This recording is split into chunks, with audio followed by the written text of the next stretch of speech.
First day of school in third grade. The bright white walls, the smell of fresh paint, and the sounds of other kids chattering. So many things to learn when you're just 8 years old. Geography, history, reading, writing, arithmetic. I love school and all the lessons that I learned.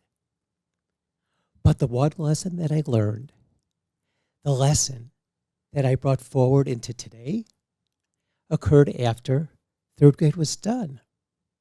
Summer vacation. 2 weeks after the school year ended, I made a new friend, Carl. Carl was white as a buffalo, a blonde-haired buffalo. He even had a couple hairs coming out of his chin. And his eyes were blue like a clear blue sky on a sunny day. Carl was the most popular kid in the 5th grade. How do I know? He told me. Hey, Steve, you want to ride on my go-kart? Wow, you really are a good friend.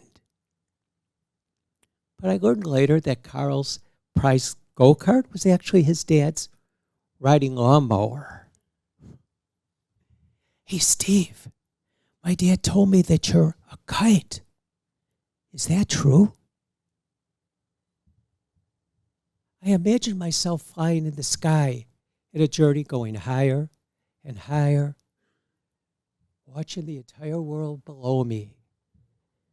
My friends. He really liked me. The next day, I walked by Carl's house and I heard, Steve, you are a kite. Thank you, Carl. You are my best friend. And a few days later, as I was walking through the park, and out of nowhere came Carl. His cheeks were flushed red, his teeth clenched, and his hands became fists. Steve, you're nothing but a kite. Why don't you understand? I'm not your friend. He slammed me in the face, and then he ran away. I began to walk home slowly, and I cried to my dad, Carl doesn't want to be my friend anymore. I don't know why. He yelled at me and said that I'm a kite.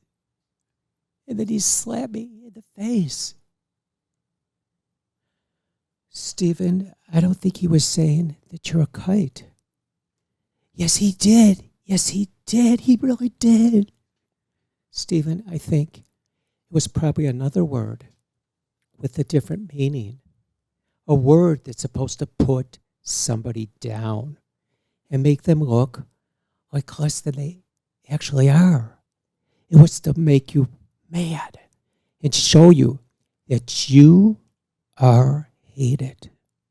But Dad, I didn't get mad. I didn't get mad. And that's what he hated, that you took his words in as a compliment. And then school started again. 4th grade, the bright white walls, the smell of fresh paint, and the sounds of other kids chattering.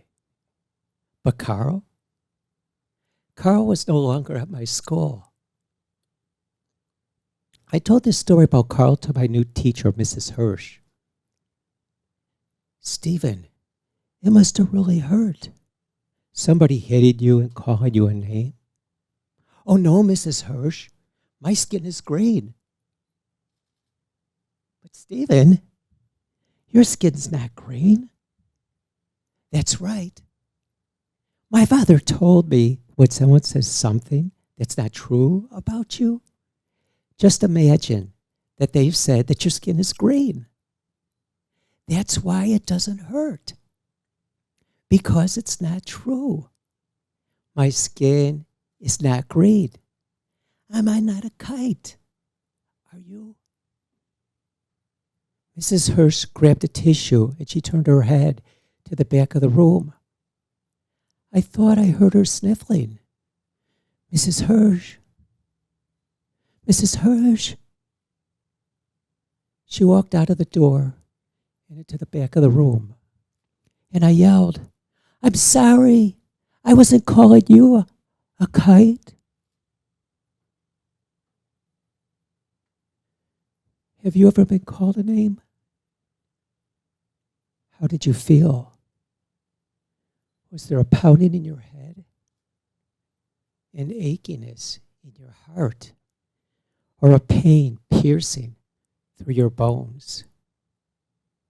The time I spent with Carl and the harsh reality of his words, it could have defined me, but instead it taught me resilience and a powerful perspective. Just like I mistook an insult for a compliment, you can choose how you interpret and react to the words and actions of others. Your true strength, it's not in retaliation, but in your ability to remain true to yourself, to rise above negativity. When faced with adversity or misunderstandings, anchor yourself to the truth of who you really are, and not the words that others may project onto you. Will you let the words of others define you, or will you see the world from a better place? Commit to flying high, not on the words of others' opinions, but on the strength of your own truth and your integrity. Take a moment to learn about respect and understanding and reflect on what I learned. It doesn't matter if your skin is white, black, brown, or even green. It doesn't matter what other people say. Just remember, it's not true if it's not you. Thank you.